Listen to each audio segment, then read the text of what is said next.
hari abajya kuri televiziyo n'izikorera ahangaha ibyo bakabikwiza rwose bagashekerwa akabeshyera umuntu akamwandagaza ntiyite ko wabeshyera arengana kandi adakwiye kubeshyerwa nta muntu ukwiye kubeshyerwa no kwandarikwa ariko n'ubu hari abanyamakuru cyangwa ingirwa abanyamakuru babikangisha banabikora batyo bakwiye kujya gukoresha media kwitonda ukigisha ariko utaroga kuroga ni bibi abanyamakuru rero benshi ba Orenforo niho ngiye kugera sindambirana ko reka mbaho ingero nabwiye ko hari abanyamakuru bagiye mumvaho barandika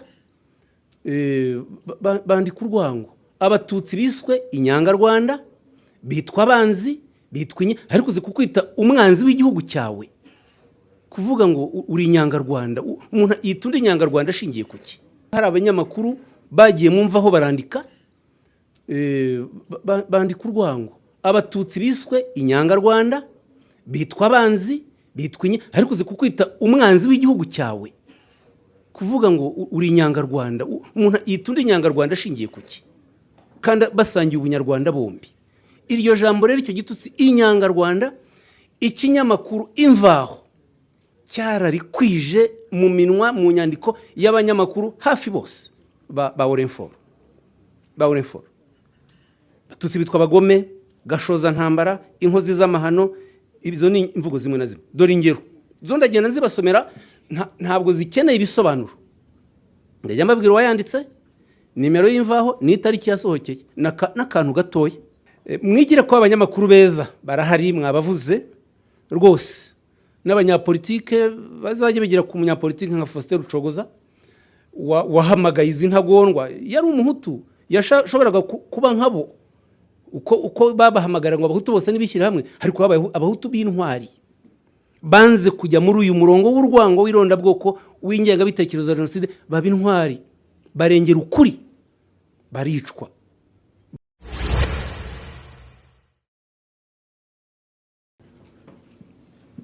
muryango mugari w'abanyamakuru muraho mwiriwe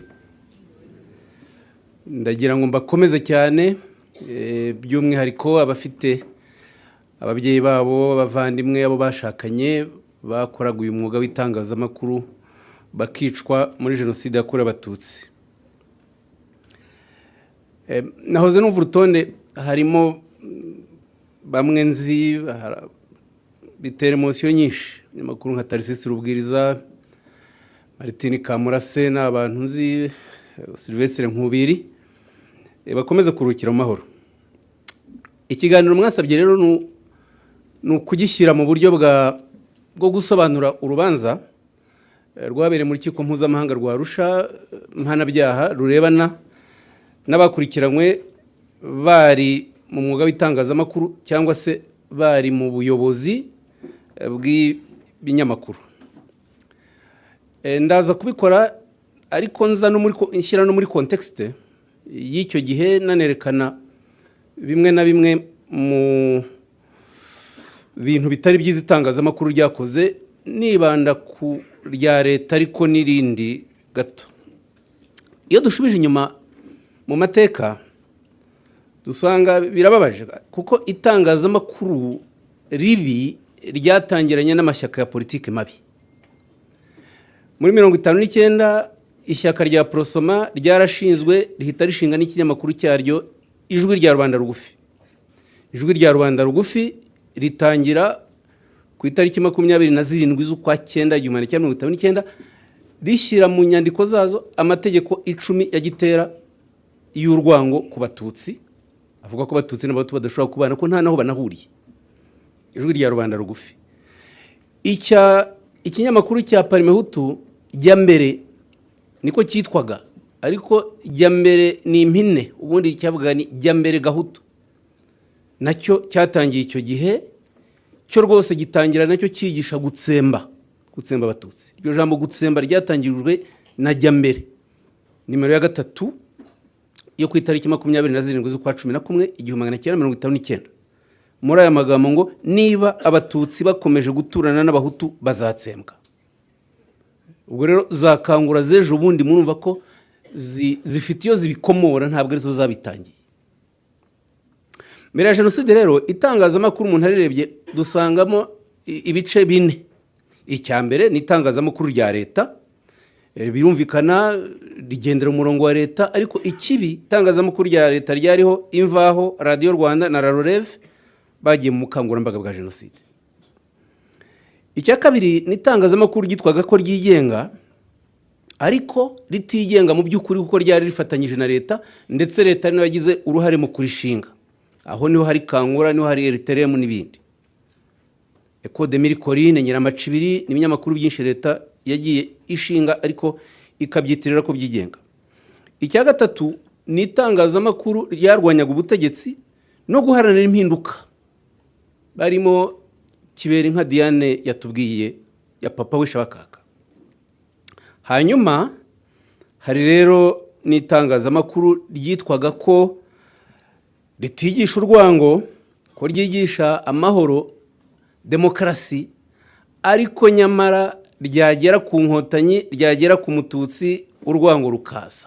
Ndaza kubaha ingero mutakekaga, mfatire Kinyamateka, ndaza kwivugaho Kinyamateka. Ntabwo Kinyamateka abantu bajya batekereza ko yakanguriye jenoside, nyamara yarabikoze. Isibo ya Sixbert Musangamfura, Isibo yagiye yandika inyandiko nziza rwose nyinshi, ariko ikananyuzamo ikandika izindi mbi z'urwango, irondabwoko, ingengabitekerezo ya jenoside. Ndabaho urugero rumwe kuko Isibo simfite umwanya wo kuyijyamo. Isibo yo ku itariki 27 z'ukwa 10 1991 yanditse inyandiko ivuga ngo abatutsi nitutabamara aho bukera baratumara. Ubu ni Sixbert Musangamfura, nta muntu nkeka ko uzi ko Musangamfura yanditse ibi bintu. Ubu aba mu Burayi bw'Amajyaruguru bamwe wenda bujya mumva bakwira dishakwe, ariko hari byinshi yanditse nabyo bizima. Nubajya agira atya mu manza z'abajenosideri akajya kubashinja.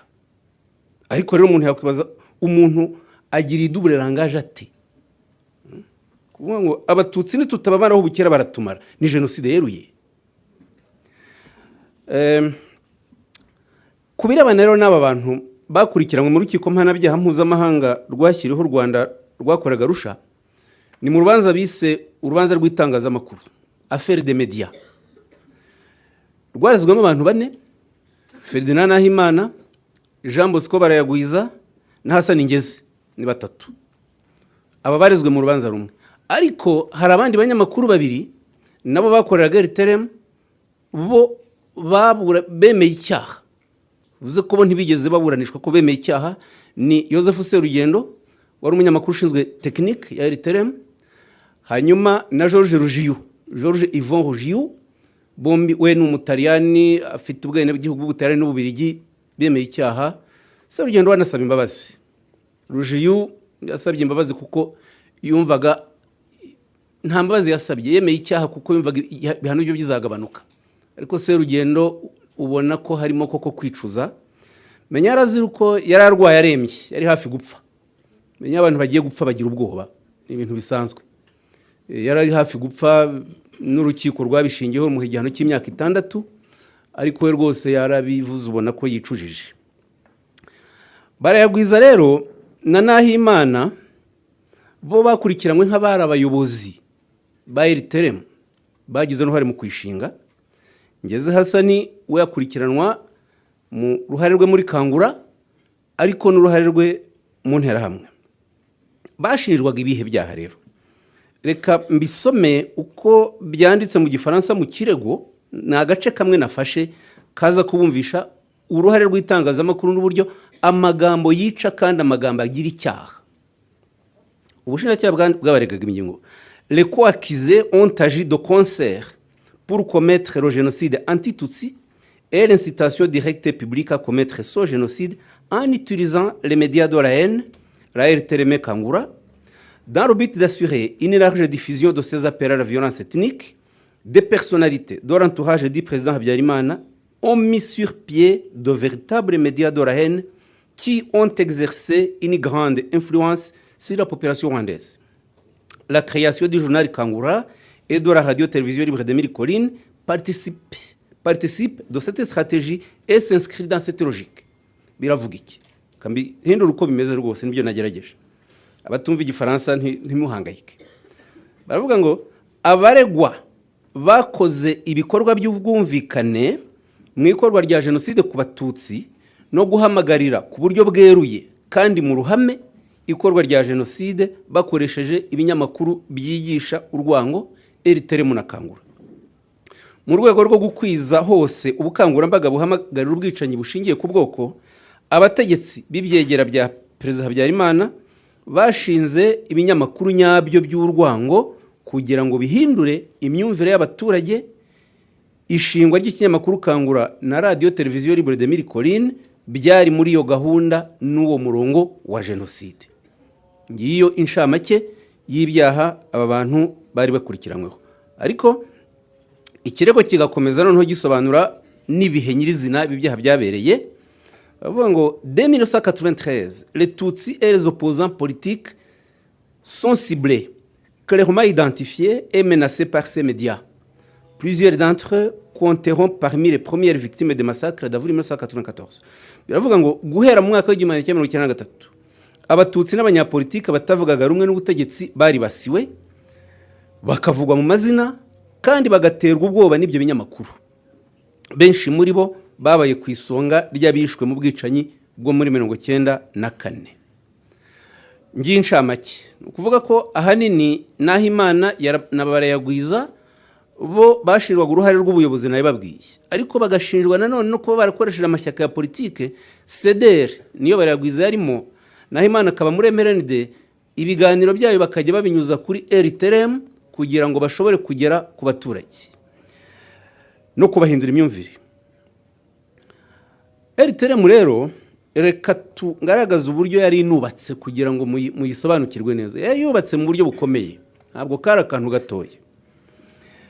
RTRM yatangiye igizwe n'icyitwa komite ntegurabikorwa, komite d'initiative. Iyi komite d'initiative yari igizwe n'abantu 8 n'ababwira mu kanya, ikanunganirwa na komisiyo 3 nazo zari igizwe n'abantu b'abategetsi b'abayobozi mu bigo no mu nzego za leta. Hari komisiyo bitaga réglementation et préparation, ukuvuga komisiyo y'amategeko n'iteganyabikorwa, komisiyo technique et programme, ni komisiyo ishinzwe tekinike na gahunda, hanyuma na komisiyo ya mobilisation ubukangurambaga. Komite ntegurabikorwa yari igamije gutekereza uko RTRM yashingwa nuko izakora n'ibizaba biyigize. Iyi yanayobowe na Kabuga igihe kinini. Niwe rero wari perezida wayo, Kabuga Feliciani. Abari bayigize n'ababa bakurikira Inyasi Temahagari, niwe wari umunyamabanga wayo. Inyasi Temahagari yari umwe mu bayobozi bakuru muri societe y'ubwishingizi ya leta Sonarwa. Ikaba arimo Ferdinand Nahimana n'umwarimu wa kaminuza yayoboye ikigo cya Orenfort kitangazamakuru rya leta.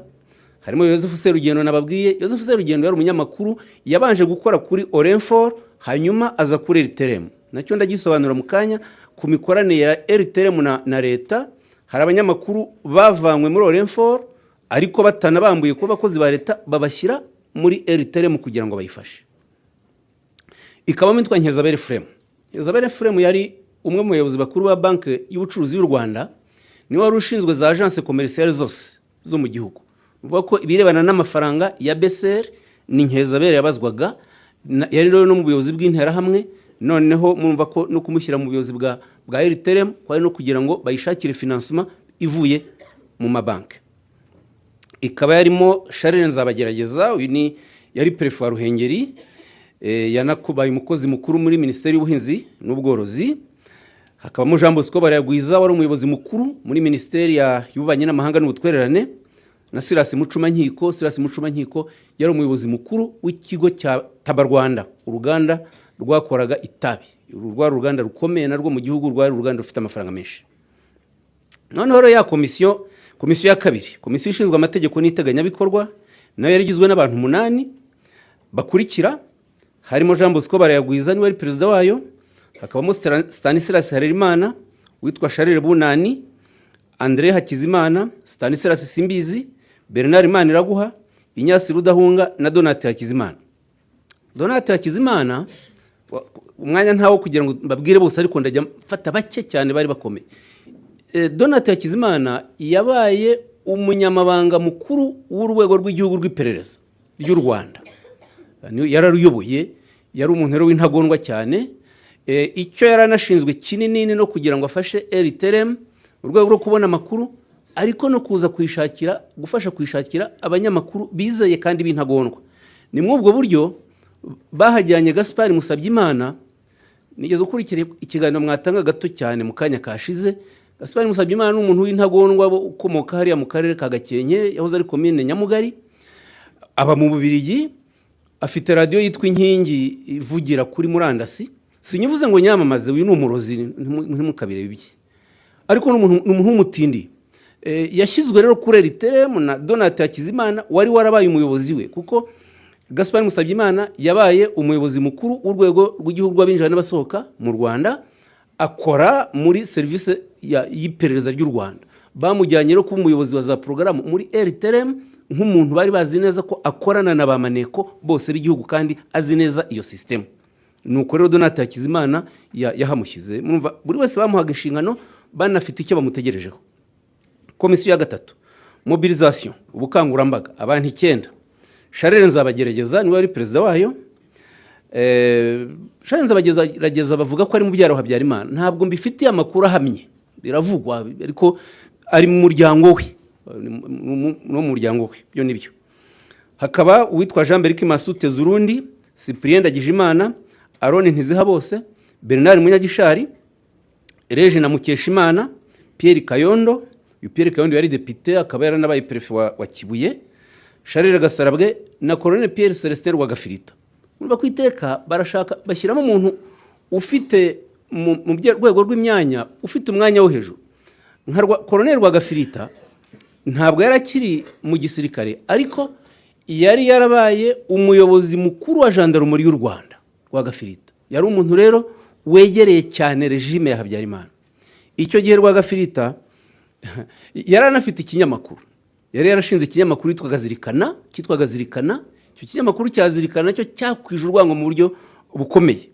Ndabaha nimero ya 6, aho cyanditse nanone gikangura kuri gahunda yo gutsemba ya genocide. Dore yanditse cyangwa nta musirikare wari ukwiye kongera kurwana ibyitso bimuri inyuma, twiteguye kuzabafasha gutsemba ibyitso byose, byarangira tugahindukirira inyenzi. Bavugaga ibyitso ni abatutsi b'imbere mu gihugu, uziko byasobanurwaga gutyo, n'abahutu barwanyaga umugambi wa genocide. Inyenzi ni FPR. Urumva gutsemba abo bantu birimo iki cyamakuru cya Rwagafirita. Hanyuma komisiyo ya 4, komisiyo ishinzwe tekinike na programme, yari igizwe n'abantu 8, ikayoborwa na perezida wayo yari Ferdinand Nahimana. Umva nacyo cyahanakurikiranyweho kuba yarashinzwe, yari umuyobozi wa za programme za RTLM zose. Ikabamo Venus Nshimiyimana wari umukozi wa Minuar, ikabamo François Serushyana, ikabamo Gaspard Musabyimana nababwiye mu kanya, ikabamo Frodouard Ntawurikura. Frodouard Ntawurikura yari umuyobozi mukuru ushinzwe abakozi mu kigo cy'itangazamakuru rya leta, akomoka mu karere ka Nyamagabe. Ikabamo Joseph Serugendo namubabwiye, ikabamo Augustin Hatari. Augustin Hatari yakoreye ikigo cy'itangazamakuru Renfort, ubu ngubu mperuka kumenya aba muri Amerika. Yarapfuye? Okay, nguko nabagiye. Njya mbaza buri gihe ubwo nakanyuzemo. Ejo bundi hari abantu bahoze bampohotera kuko ngo navuze yuko abarokotse barokowe n'inkotanyi. Rwose nibyo. Bajyaho barampohotera ngo navuze Imana, ntacyo mfa nayo. Aba nabo njya mbaza iki Imana ibakoza. Nta urakimbwa, ariko reka ibyo tubyihorere irwane nabo, twikomereze kuzirikana bacu no kuvuga ya mateka. Ikabamo Speransia Karwera. Speransia Karwera yari inshuti magara ya perezida Habyarimana rwose. Akaba yarakoraga ikinyamakuru cya MRND cyitwa Umurwanashyaka. Karwera ko avuka muri komine yitwaga Nyakabanda, ni hariya mu karere ka Muhanga. Ariko yari inshuti Habyarimana bikomeye, kuko Habyarimana yaramwoherezaga kenshi mu butumwa mu Bubiligi. Niwe wari nk'umuvugizi hagati ya MRND n'ishyaka ry'Ababiligi ryitwaga IDC. IDC rero yafashaga MRND cyane mu kuyigira inama mu mishyikirano ya Arusha n'ibindi byose. Agahura n'uwitwaga Alain de Brouwer n'abandi. Yari kegera cye rwose Karwera. yewe Karwera mperutse no gukurikira uyu Venus Nshimiyimana buriya afite ibiganiro atanze byiza birebana n'iyicwa ry'abayobozi bari kuri Repubulika ya mbere bishwe na Habyarimana. Harimo amakuru menshi biri kuri YouTube. Karwera we anavuga ko yabajije Habyarimana impamvu yishe abo bantu, agasanga ngo Habyarimana abyicuza ariko ngo akabura uko asaba imbabazi. Ubwo birabumvisha iyo sano bari bafitanye n'ubucuti bwabo hagati. Bon, ngira ngo mwumvise iri tsinda rigize izi komite n'izi komisiyo n'imyanya bari bafite muri leta. Ngira ngo ntawajijinganya ko RTRM yari iya leta ukurikije aba bantu nuko yari yubatse. RTRM rero yatangiye ubundi yasabye uburenganzira bwo gukora mu kwezi kwa 4 1993, niho stati zayo bazijyanye kwa noteri, iza kwemererwa itangira ibiganiro byayo ku itariki 8 z'ukwa 7 1993. Yewe inasinyana amasezerano na leta y'uburyo izajya yubahiriza itegeko ry'itangazamakuru. Hanyuma ku itariki ya 1 z'ukwa 1 1994 itangira ibiganiro byayo mu Gifaransa kugira ngo ijye inabwira bize ibiganiro by'ikinyarwanda bigenewe abanyarwanda batumva Igifaransa n'ibigenewe abize abentellectuel. Ibigenewe abize rero nibyo bashakiye wa muzungu witwa Georges Henri Yvon Rougiou, niyo mazina ye yose. Ikabamo n'abandi bavuga Igifaransa cyiza kabitwaga ba Philippe Mbirizi, ba Nkomati n'abandi. Igifaransa kiryoshye. RTRM rero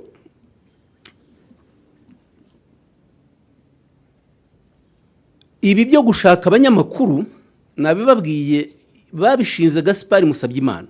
Gaspard Musabyimana noneho akorana bya hafi na Ferdinand Nahimana, bareba abanyamakuru bo muri Orenfort babahanga bazashobora gukora mobilisation kuri RTRM, barabatwara. Nuko batwaye Noheli Hitimana. Hitimana ari umunyamakuru umuhanga uzi no kuryoshya, uzi ko yabyutsaga aramutsa abantu bo hirya no hino ngo abo kuri Mvyo mwaramutseho n'iki. Yari umunyamakuru populaire cyane. Batwara Kantano.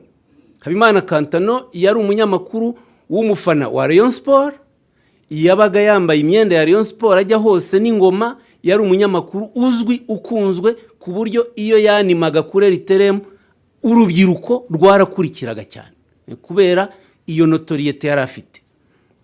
Bajyana no Joel Hakizimana. Joel Hakizimana yari umunyamakuru mutoya.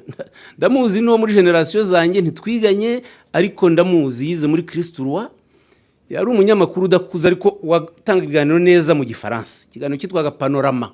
Barazi kuvuga Igifaransa nuko nawe mu rurimi rwiza. Baramujyana Joel Hakizimana ajya kuri RTRM. Georges Rougiou witwa Anania Nkurunziza. Anania Nkurunziza yari yarabaye maneko, yari yarakoze nawe mu rwego rw'iperereza.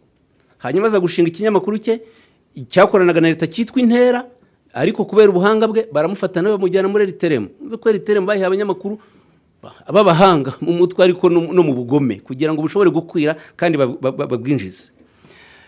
Emmanuel Nkomati namubabwiye, Perpetua Bimenyimana, Emmanuel Rucogoza. Uyu Emmanuel Rucogoza nawe yahoze ari umunyamakuru wa Orenfort muri presse écrite. Bon, yandikaga muri Agence Rwandaise d'Information. Hariho n'abanyamakuru bakomeje gukora Orenfort batagiye muri RTRM ariko bakagirana ubufatanye buhoraho. Nababwiye Fordwari nta uri kura ariko si we wenyine.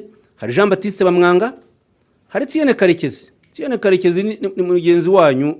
Nubu nuko Trump yakasa amafaranga igatuma ijwi rya Amerika ritagikomeza kuvuga ritubuza uburyo muri programu zimwe na zimwe, ariko Tiene Karekezi nawe yatanze ibiganiro rutwitsi kuri Radio Rwanda muri jenoside hagati yewe na mbere yaho.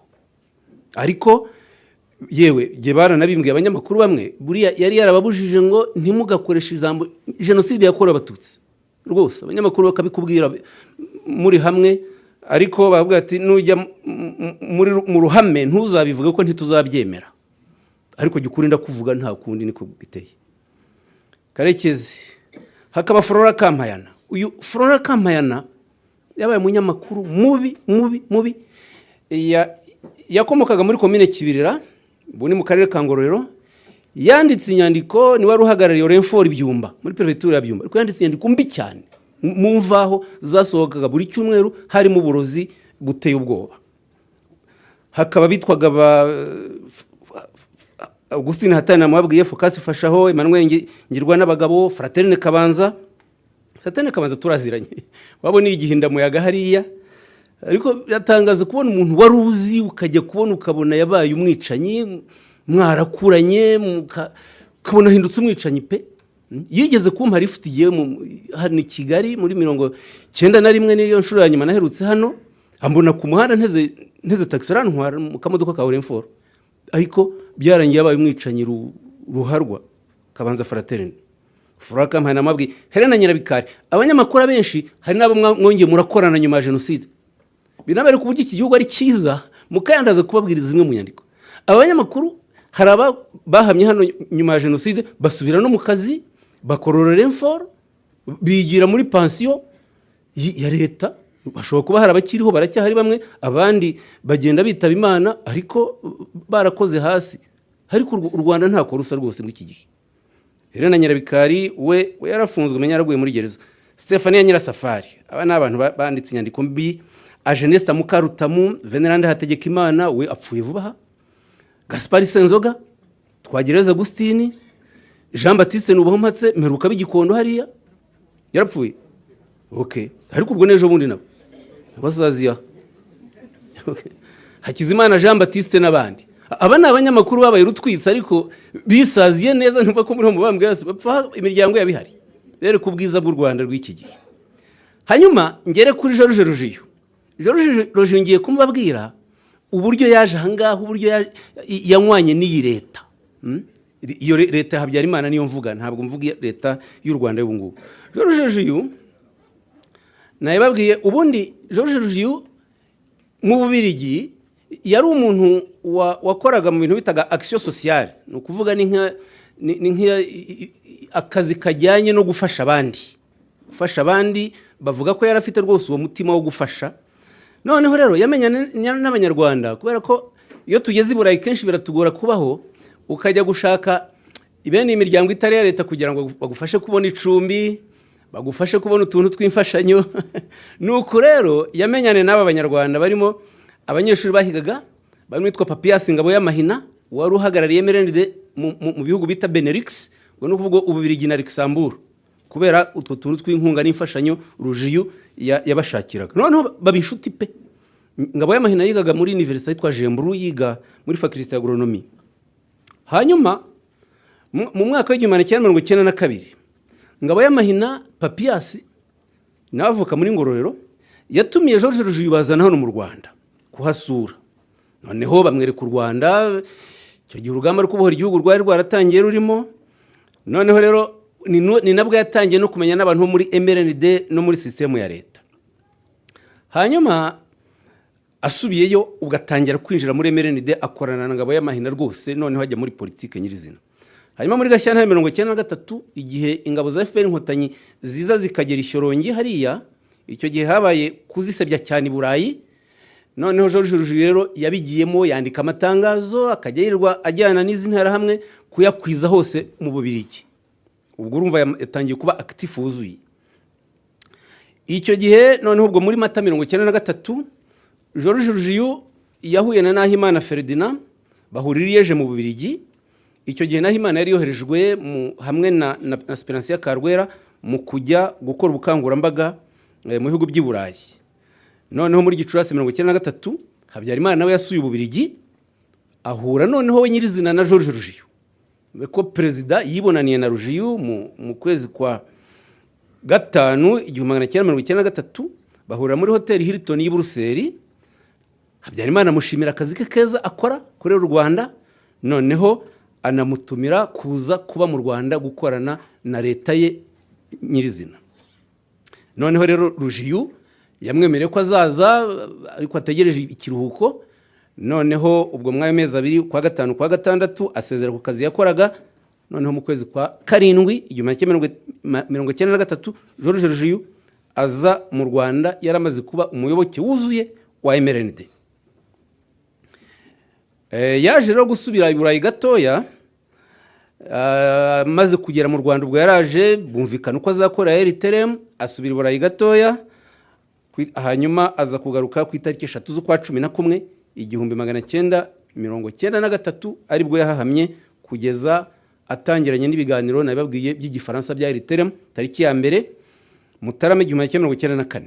Ngiyo muri make inshamake y'uyu Mutaliyani n'Umubirigi George Ruggiu.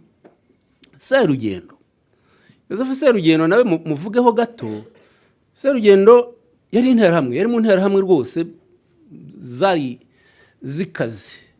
Serugendo akaba yari umuhanga mu bintu bya tekinike ya radio. Ni wari umuyobozi wa tekinike kuri Radio Rwanda, noneho bamuha RTRM akajya abihuza byombi. Ni nawe wagiriye inama RTRM kubikoresha igomba kugura byaguzwe mu Budage, ibikoresho bya RTRM. Naranabivuze ejo muri ku Gisozi ko n'amashanyarazi ya RTRM yanahujwe na Radio Rwanda nako na ya Presidence ya Republika kugira ngo RTRM itajibura amashanyarazi. Ko murabyumva ntabwo Presidence yabura amashanyarazi ntibishoboka. Ibyo byatumaga RTRM ikora igihe cyose. Serugendo niwe wari uyoboye iyo tekinike yose. Yakatiwe rero ku itariki 12 Kamena 2026 igihano cy'imyaka 6, yarezwe kandi yemera ibyaha bikurikira uko byanditse. L'accusé a incité des gens à commettre le génocide. Bavuga ngo uregwa yahamagariye abantu gukora génocide. Icya kabiri, l'incitation était directe. Bavuga ngo kubibahamagarira byakorwaga nta rujijo biteye. Icya gatatu, l'incitation nabyanditse kabiri. L'incitation était directe nibyo. Hanyuma icya gatatu, l'incitation était publique. Kuvuga kubibahamagarira byari ku mugaragaro. Bavuga ngo byabaga nta rujijo biteye kandi bikorwa ku mugaragaro mu ruhame. Icya kane, l'accusé était animé de l'intention précise de commettre le génocide. Uregwa yabikoranye umugambi utihishiriye wo gukora génocide. Icya gatanu, l'accusé connaissait effectivement ou avait des raisons de connaître le contexte général dans lequel il a commis les infractions. Ngo uregwa yarazi neza cyangwa yashoboraga kumenya neza imiterere y'imikorere y'icyaha cya génocide. Ngibyo ibyaha Serugendo yarezwe kandi byose arabyemera anabisabira imbabazi. Serugendo kimwe n'aba bose ntabwo bigeze bafata umuhoro ngo bice. Ntibafashe grenade ngo bazitere mu bantu. Ntabwo bafashe imbunda ngo barase. Ntibafashe nta mpongano y'umwanzi. Bicishije amagambo. Bicishije inyandiko. Umunyamakuru rero akenshi yicisha amagambo, yicisha inyandiko kandi amagambo arica. Noneho Nahimana n'abarayagwiza. Nahimana n'abarayagwiza ibintu bibiri kuri bo bagaragaje ubutagondwa, ariko kubera yuko bari mu bayobozi ba RTRM, Minisitiri w'itangazamakuru washinzwe itangazamakuru Faustin Rucogoza yabatumyeho inshuro ebyiri. Kubera ko RTRM yari yarasinye amasezerano na leta yo kwirinda kuzakoresha imvugo z'urwango cyangwa zihamagarira abantu gusubiranamo mu buryo bwari bwo bwose. Ukuvuga kwirinda imvugo zateranya abantu. Byari bihari mu masezerano bagiranye. Rucogoza yabanje kubatumira inshuro ya mbere ku itariki 26 z'ukwa 11 1993. Yongera kubatumaho ku itariki 10 z'ukwa 2 1994. Bakajyana Ferdinand Nahimana, Felicien Kabuga, Jean Bosco Barayagwiza, Focas Habimana.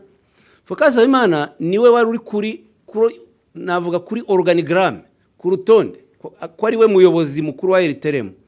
Ariko ijambo rinini ryari rya Nahimana na Kabuga. Noneho aya masezerano nababwiye yari yarasinywe ku itariki 30 z'ukwa 9 1993 y'ibyo RTRM yagombaga kubahiriza. Cyane cyane ingingo ya 5 y'amasezerano dore ko yavugaga ngo RTRM s'engage à ne pas diffuser des émissions de nature à inciter à la haine, à la violence ou à toute autre forme de division.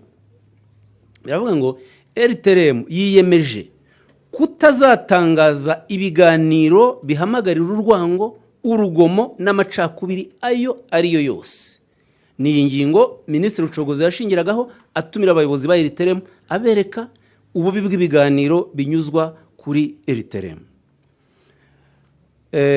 Naho Imana rero na Barayagwiza iki cyaha cyarabahamye, bo bahanwe hashingiwe ku ngingo y'amategeko bavuga ko ari icyo bita responsabilité du supérieur hiérarchique, bavuga ngo ni uruhare rw'umuyobozi ukuriye abakozi ukuriye abandi, bavuga ko bo bahaniwe ibyaha byakozwe n'abakozi bayoboraga kuri RTRM. Naho Imana akatirwa igifungo cy'imyaka 30, Barayagwiza akatirwa igifungo cy'imyaka 32 afatara akigikora. Hanyuma Hasani Ngeze we yahaniwe ibyaha mu nyandiko za Kangura, we yakatiwe imyaka 35.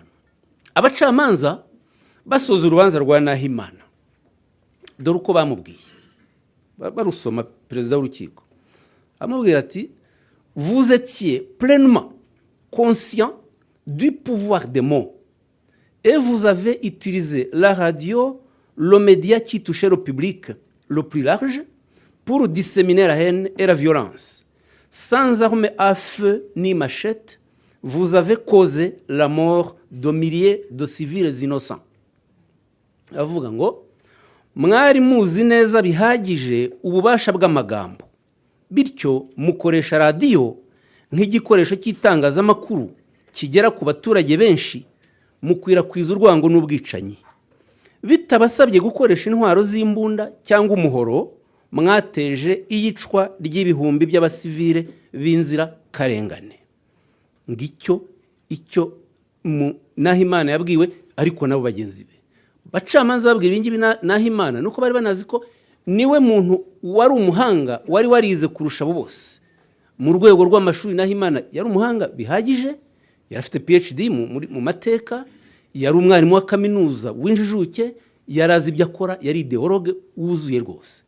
Iyo tuvuga ideologue, amashyaka yose y'icyo gihe cyane cyane yagiraga aba ideologue. Buriya Parimehutu ideologue wayo wari ukomeye na Anastase Makuza. Nahimana akaba ideologue wa MRND n'abandi. Noneho rero reka urukiko mpuzamahanga rwa Arusha, uru rubanza aho rukomereye ngira ngo murahumva, gukoresha amagambo kugira ngo wice uhamagare jenoside. Uru rubanza nirwo rwabaye urubanza rwa mbere rw'itangazamakuru n'abanyamakuru rwaciwe kuva hajyaho amasezerano yo gukumira no guhana icyaha cya jenoside yo ku itariki 9 z'ukwa 12 1948. Nirwo rubanza rwa mbere kugeza na n'ubu nirwo rwonyine, kuguma nirwo rubanza rwa reference ruhari. Urundi rubanza rwari rwarabaye n'urwabaye mu rukiko rwa Nuremberg rwo mu Budage, rwabaye ku itariki 16 z'ukwa 10 1946 ku Mudage wari umunyamakuru wari waranabaye umusirikare witwaga Julius Streicher, niwe wenyine waherutse gukatirwa mu mwaka wa 1946. Abandi babaye Nahimana, Barayagwiza na Hasani Ngeze muri 2003, ndetse na Serugendo na Rujiyu nabababwiye. Mve ko aba bantu bubatse amateka ku isi, ubabiga itangazamakuru, abiga amategeko, biga aba bantu bazahora bigwa igihe cyose, bazibukwa batya nabi. Niwo murage basize, ntuzasibangana ntawe uzajya. Ndabona abanyamakuru babigana barahari rwose, niho ndi busoreze. Ariko abanyamakuru babigana bitonde, bishobora gutinda, ariko iherezo nabo bishobora kuzabageraho. Hari n'abajya banyitiranya jewe bati Bizimana nawe ni Mugesera, kanyitiranya nkariho Mugesera kuko mvuga aya mateka, nta rwango nigisha rwose. Uzabona ijambo mvuga rijyanye n'ibya Mugesera, hari ubutabera, ribira hari, nagire vuba yihuta njyaneyo. Sinshobora rwose kujya mwibi ngibi. Nzu ubugome bw'amagambo, nzu ubugome bwa jenoside ndabuzi, kuko nanabibaye mu ubugome bw'urwango ndabizi, nzi icyo bivuga. Abakina bagiye babireka, ariko hari abajya kuri televiziyo nizikorera aha ngaha ibyo bakabikwiza rwose, bagashekerwa, akabeshyera umuntu akamwandagaza, ntiyite ko wabeshyera arengana kandi adakwiye kubeshyerwa. Nta muntu ukwiye kubeshyerwa no kwandarikwa. Ariko n'ubu hari abanyamakuru cyangwa ingirwa abanyamakuru babikangisha, banabikora batyo.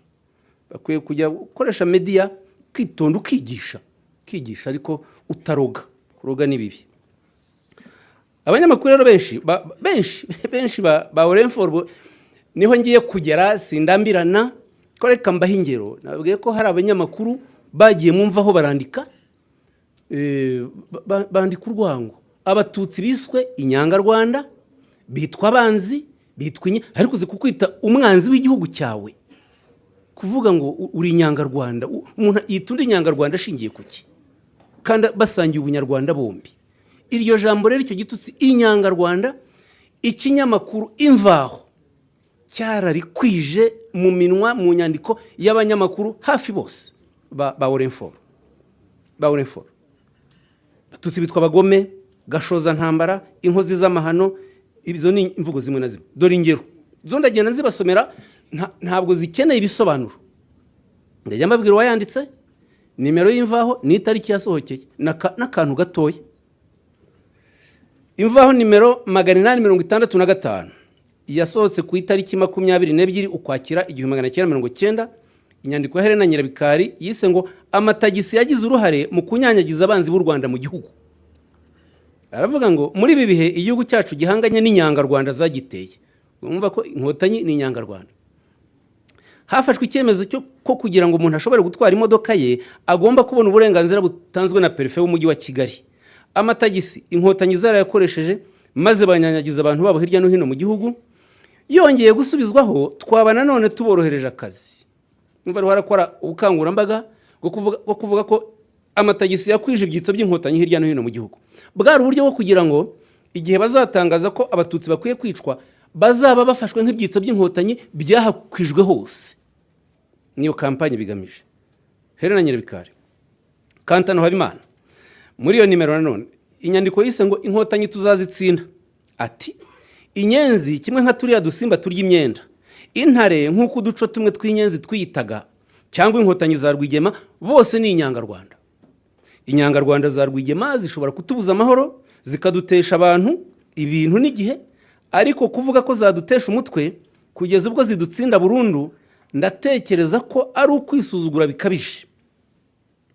Ikitwemeza ko tuzatsinda izi nyangarwanda aho zaturuka hose ni ingabo y'umutamenwa Perezida Habyarimana yaturamburiye, umwanzi ntazashobora kugira icyo abikoraho.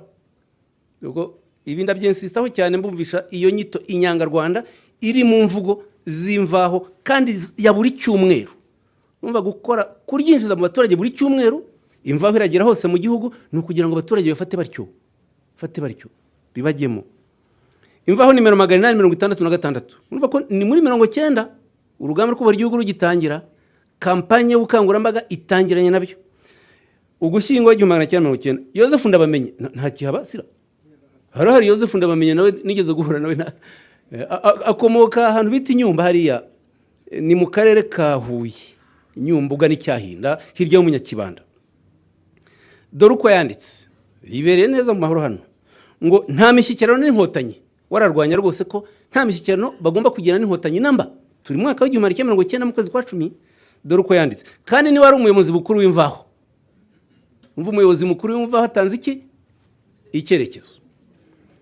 Nta mishyikirano n'inyeshyamba. Dore uko avuga rero, ngo ntawagirana imishyikirano n'abantu bamurasa.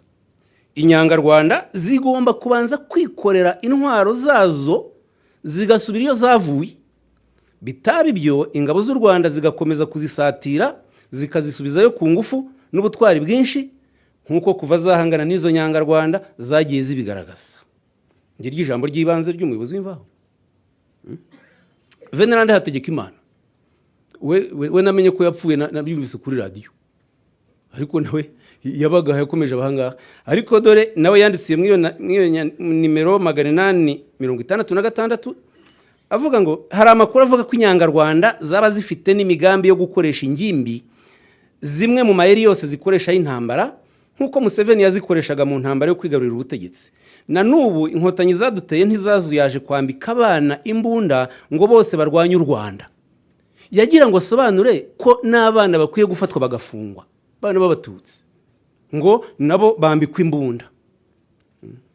Kinyamateka ndabibabwira mu kanya, kinyamateka yagezeho ivuga abagore, ivuga ko ngo abagore banatwara b'abatutsikazi ngo batwara amasasu mu bisabo. Bon, Imvaho nimero 867. Habimana Kantano kamwihorere muramuzi bihagije. Nyirasafari Stefania mumvaho nimero 867 mu gushyingo 1990 yanditse inyandiko kuvuga ngo dushimire ingabo z'igihugu. Ati kuwa 30 Ukwakira abanyarwanda twari mu byishimo kuko ingabo z'igihugu cyacu zari zanesheje umwanzi. Ingabo zacu dukwiriye kuzishimira kubera ukuntu zarwanye ku bana b'u Rwanda, zagaragaje ubutwari kuko zahanganye n'abanzi. Unuvuga ko inkotanyi s'abana b'u Rwanda n'abanzi. Kubona baratsinze kandi muri bo ndetse n'abandi harimo ibyitso bigenda bibagambanira, iyo mitego yose bavumbuye bagatsinda igitero n'ubutwari bwo kurata. Nubwo intambara isa nihosheje nta kwirara, dukomeze turyamira amajanja tureba hirya no hino ko nta wundi mwanzi wasigaye inyuma. Ni ukuvuga muhiga abantu hirya no hino, abatutsi bakekwa hose mubashakisha. Ubwo murumva ko bihura na bwa buhamya baduhaye umusaza Shabakaka ko yararaga hirya no hino yihisha, n'izi nyandiko zabaga zabayishyano mu kwiza urwango. Venanda Hategekimana yanditse inyandiko inenga noneho politike y'inkotanyi, ayita ngo ingirwa porogaramu ya politike y'inyenzi zaduteye. Ngo inyenzi zaduteye ziyita inkotanyi, izo nkozi z'amahano nta kindi zashakaga uretse kumena amaraso ngo zifate ubutegetsi zidamarare mu byo batavunikiye. Kuvuga ko leta yari yabo, izo mvuna muheto z'inkotanyi zirashaka iki? Ku igihugu ari icyabo, leta ari yabo, ni yacu. N'umunyamakuru imvaho ya leta. Kandi mwumvise ko Venanda Hategekimana ntawe bimukurikiranyeho, ntawe bimubajije, no, yarashaje, ubu ngubu afite na pansiyo ya leta y'u Rwanda. Ariko mwumve ibyo yatukaga leta icyo gihe, noneho iyobowe n'inkotanyi niyo yamuhaye pansiyo. Imvaho nimero 870 Ugushyingo 1990, Flora Kampayana wundi nababwiye, Kampayana. Ariko imvaho reka mbe nyihoreye kuko byaba byinshi, ibi bitegura ntazi ko iminota iri bugire. Reka noneho imvaho izi nyandiko ni ishyano kandi mwumva zamaze imyaka 4. Njya mbona rero wa muhungu Habyarimana witwa Jean Luc wazigira nyirazo ngo ni Mukiza n'abandi bakaduka ngo jenoside ntiyateguwe, barakina. Ibise nibiki? Ntabwo hari ku butegetsi bwa Habyarimana se bwase. Imvaho ni ikinyamakuru cya leta cyari ku butegetsi bwase. Radio Rwanda yari yase. None avuga ngo jenoside ntiyateguwe, babakina niki? Ntabwo tugomba kubibemerera. No. Kandi buriya mu Gifaransa bavuga ngo mente il restera toujours quelque chose. Uvuga ngo komeza ubeshye uko mukoresha imvugo nyinshi z'ibinyoma, kandi kenshi ikinyoma kigero kigafata kigasimbura ukuri. Bariya babikora bishaka.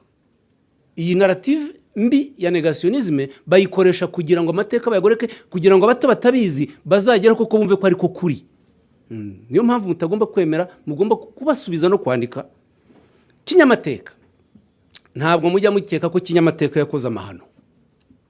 Kinyamateka iri muri bya binyamakuru byambaye impu zombi kimwe n'isibo. Ariko kinyamateka kuva aho Padiri Sibomana ayiyoboreye, Andrea Sibomana yaje asimburanya kwigendera Padiri Silvio Sindambiwe wishwe na Habyarimana. Silvio Sindambiwe ntabwo ari umututsi. Silvio Sindambiwe yakomokaga ahitwa Muyunzwe, ni mu karere ka Ruhango, ariko yari umunyakuri. Yari umunyakuri. Muri kinyamateka yanditse inyandiko zamagana irondabwoko, zamagana irondakarere, zamagana akarengane. Yari yashyize igice yitaga ngo bazumva ryari. Ako kariburika kitwaga bazumva ryari kara ko kugira inama abategetsi, cyane cyane leta ya Habyarimana. Noneho bituma bamwica, baramwishe, bamusimbuza rero Sibomana Andrea. Sibomana Andrea ageze muri kinyamateka yagenze mu nshamake. Umurongo yayihaye ni umurongo wa MDR Parimehutu rwose. Ndetse abanyamakuru uriya nababwiye Sylvestre Nkubiri ari inshuti yanjye, avuka Ikibeho, baramwishe. Twarandikiranaga, yansobanuriraga uburyo Sibomana yabuze uko amwirukana, ariko akabatoteza. Yanandika inyandiko Sibomana akazirya ntizihite, agahitishiza bitwa Baradisilas Niyongira n'abandi. Mbo ngiye kugenda mbaha za sitasiyo nkeya za kinyamateka zigaragaza urwango, ingengabitekerezo ya jenoside iremereye, guhamagarira kwica. Kinyamateka nimero 1331 yo mu kwezi kwa 11 1990, ngo hari abagambanyi bihutiye gusanganira izo nyangarwanda. Abagambanyi ni ukuvuga ni ba bantu bari barafashwe barega icyaha bahimye ngo ni ibyitso by'inkotanyi, bari bafunze, bandi bafunze nabi muri za stade Nyamirambo hariya, ariko kinyamateka nayibise ni inyangarwanda kandi n'abagambanyi. Ni ya Kiliziya Gatulika kinyamateka. Nimero 1332 yo mu Kuboza 1990 ngo inyangarwanda zaduteye zitwa inkotanyi.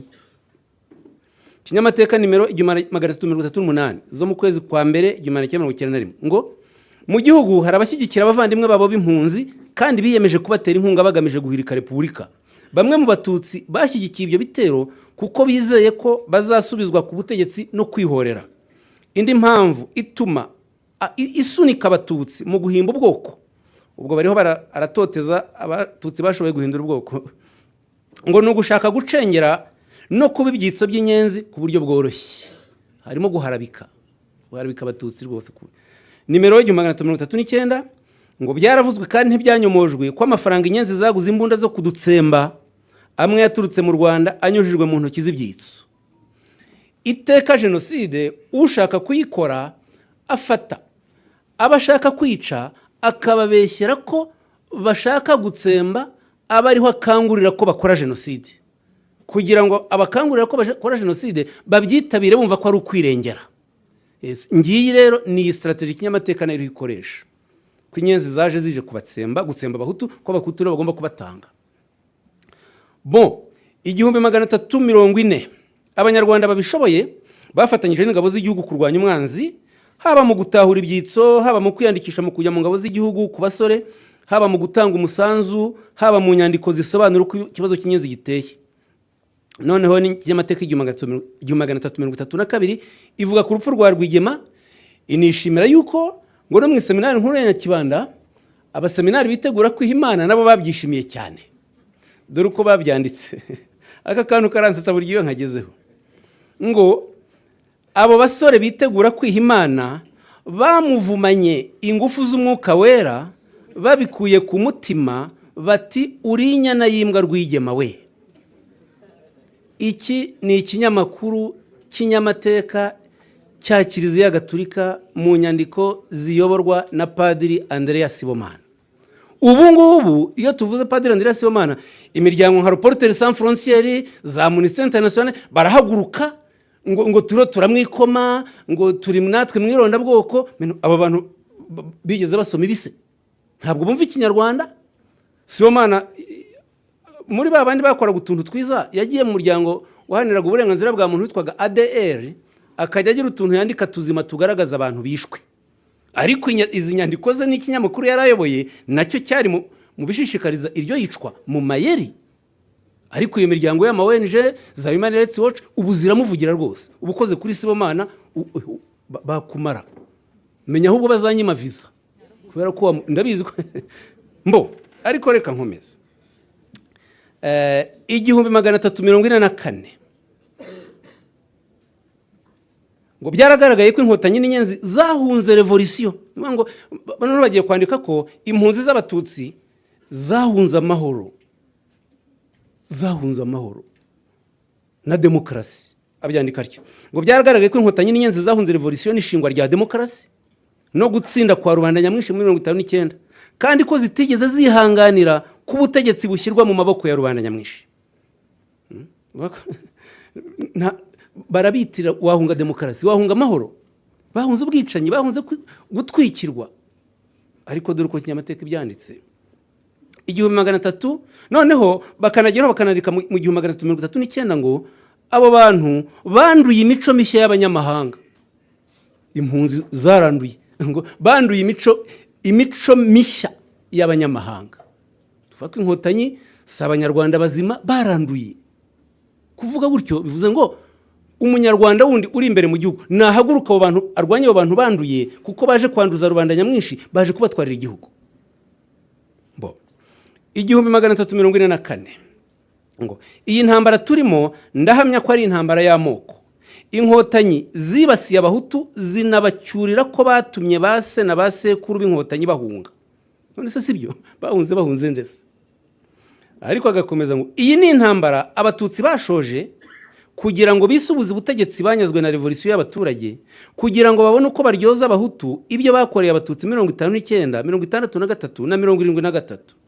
Icyo abahutu bibagirwa ni uko abatutsi batazaruhuka, mu byumve neza, ni uko abatutsi batazaruhuka badasubiranye ubutegetsi maze ngo barikoroze, uretse ko umubare nyamwinshi w'abahutu utazatuma babigeraho.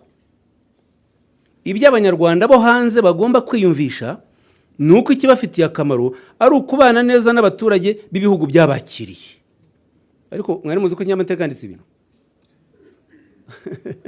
mwari muzi zakangura, nahisemo zakangura tuzihorere, ubu mbabwiye iby'isibo nabyo twajya, ariko kinyamateka mbo 1338 ngo ibyo ari byo byose twagize Imana. Aha naho muhumve, twagize Imana iyi ntambara yazanye ubumwe bw'abahutu, bako batangiye gukora mobilisation, abahutu bishyire hamwe bahanganye n'umwanzi. Ntabwo ari abanyarwanda bose, abahutu nibishyire hamwe. Twagize Imana, intambara yazanye ubumwe bw'abahutu. Niyo twahangana rero dushingiye ku turere, ku moko n'ibindi, nta kibazo kirimo. Nimero 1339 noneho rwose barerushye ngo yewe simbona ubumwe hagati y'abatera n'abaterwa aho bwaba bushingiye.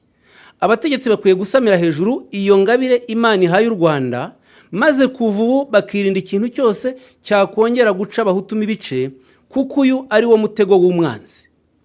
Icyo bita ingabire Imana ihaye u Rwanda, MDR yari imaze gushingwa.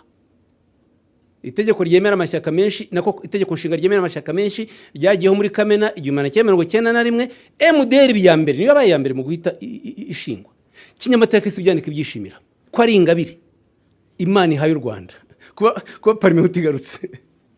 Mbo nimero 1339 aya niyo maze kuvuga. None 1340 baravuga ngo bimwe mu byiza bya parlement hutu nuko idahatira abanyarwanda ubumwe budashoboka. Bimwe mu byiza bya parlement hutu nuko idahatira abanyarwanda ubumwe budashoboka.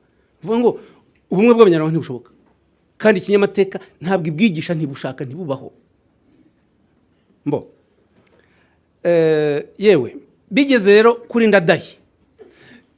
Perezida Ndadaye yishwe i Burundi. Icyo ni ikibazo kireba i Burundi rwose. Kinyamateka niyo yabishingiyeho ikangurira ya magambo Karamira yavuze ya Hutu Power. Kinyamateka 1404 irandika ngo ukoze mu nda y'u Burundi abakoze mu nda y'u Rwanda. Abishe Ndadaye batwambuye urumuri twari dukeneye. Abakunzi ba demokarasi tubaye imfubyi. Inyota Ndadaye adusigiye ntawe uzayicubya. Kinyamateka nimero 1408 yo muri Mutarama 1994 yo yanditse yishimira rwose ishyigikiye igice cya Power cyari cyobowe na Kambanda. MDR maze gucikamo ibice, Kinyamateka nayo yashyigikiye icyo gice cya Power. Bageze naho ndangiriza Kinyamateka ko nababwira byinshi kugira ngo ndangize tukomeze ibindi. Bageze naho Kinyamateka igaragaza ko genocide ishobora kuba, kandi ko genocide ishobora kuba n'igisubizo cy'ibibazo bya politike. Barandika ngo muri nimero 1404 yo mu Kuboza 1993 ngo hari uburyo bwinshi bwo guhosha amakimbirane.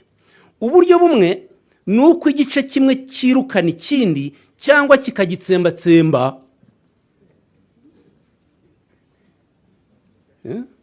Hari uburyo bwinshi bwo guhosha amakimbirane. Uburyo bumwe ni uko igice kimwe kirukana ikindi cyangwa kikagitsembatsemba. Kwase murumva atari gukangurira, guhamagarira gukora genocide ku mugaragaro.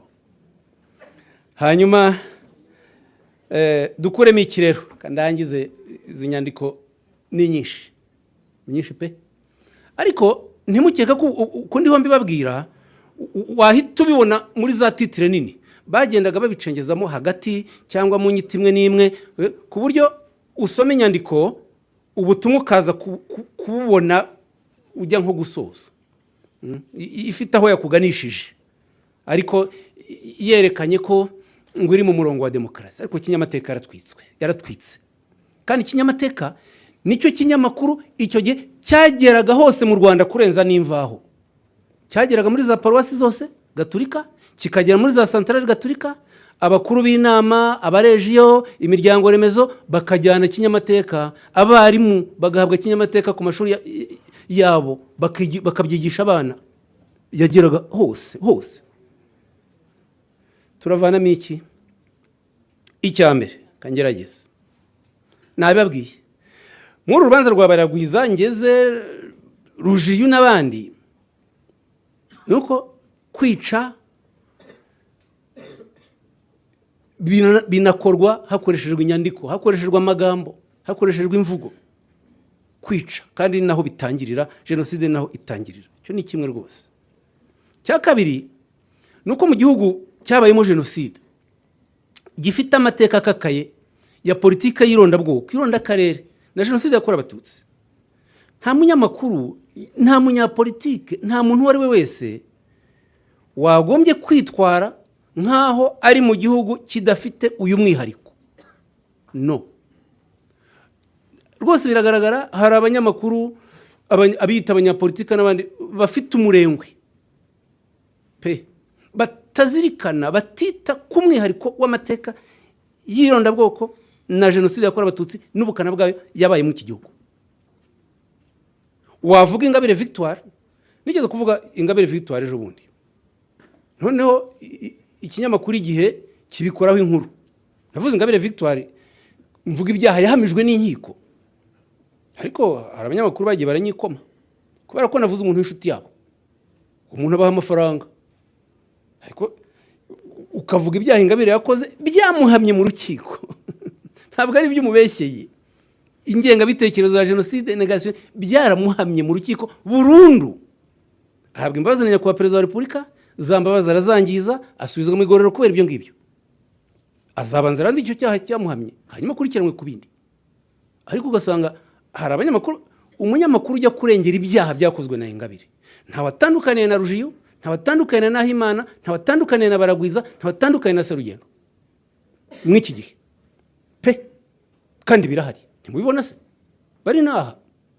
Uwo munyamakuru azi u Rwanda arimo, aho rwavuye, aho rugeze, aho rwifuza kugana, aho rugomba kurinda abana barwo kutazasubira muri 1994. Ariko kubera ko YouTube zoroheje ibintu, ngo kubona views nibyo bibaha amafaranga, oya, nta gukina. Igahitana abana b'u Rwanda barenga miliyoni, twibuka n'amateka mabi yaranze igihugu cyacu. Ibi byagombye kuba nk'ivanjiri, guhora wibuka jenoside yakorewe Abatutsi n'aya mateka. Ukuje ku kazi, ukugiye gufata ijambo, ukavuga uti ndi mu gihugu kiri muri aya mateka cyanyuzemo, kandi itegeko nshinga rimo inshingano zo kuyabungabunga no kwirinda kuba nayasubizamo abandi. Reka rero nsoreza ahangaha, ndarangiza nongera kubashimira yuko mwarantumiye, nagize amahirwe mbona umwanya ndaza kwifatanya namwe. Mwigira ko abanyamakuru beza barahari, mwabavuze rwose, n'abanyapolitike bazajya bigira ku munyapolitike nka Faustin Rucogoza wahamagaye izi ntagondwa. Yari umuhutu, yashoboraga kuba nkabo uko babahamagara ngo abahutu bose nibishyira hamwe, ariko abahutu b'intwari banze kujya muri uyu murongo w'urwango w'irondabwoko w'ingengabitekerezo ya jenoside. Baba intwari, barengera ukuri, baricwa. Bagomba no kutubera urumuri yuko burya nta cyaha gikorwa n'itsinda ryose, cyaha gikorwa n'abantu identifiable, individu zingize. Umuntu nka Rucogoza ni umuntu tukwiye kujya tuzirikana mu itangazamakuru pe. Bamwiciye umugore, bamwicira abana bose, bana 5. Muryango urazima. Avuka hariya ku Rwesero muri komine Giti. Prefe wa Kibungo Godefroid Ruzindana nawe nuko. Godefroid Ruzindana yanze gukora jenoside Ikibungo, mujyi wa Kibungo, nawe baramufata baramwica n'umugore n'abana be. Aba bagabo n'aba bagore barengeye umwuga wabo, bakaba intwari, bakaba imfura, babaro batubera urumuri, bitume nabo bashyigikira urwango n'irondabwoko n'ibindi byose babivamo, bumve Rugamba byababwiye ngo ntumpeho bikina, nibareke u Rwanda rukomeze rutere imbere, u Rwanda rukomeze rwiyubake, u Rwanda rukomeze rube igihugu kitazongera gutembamo amaraso namba. Mugira amahoro.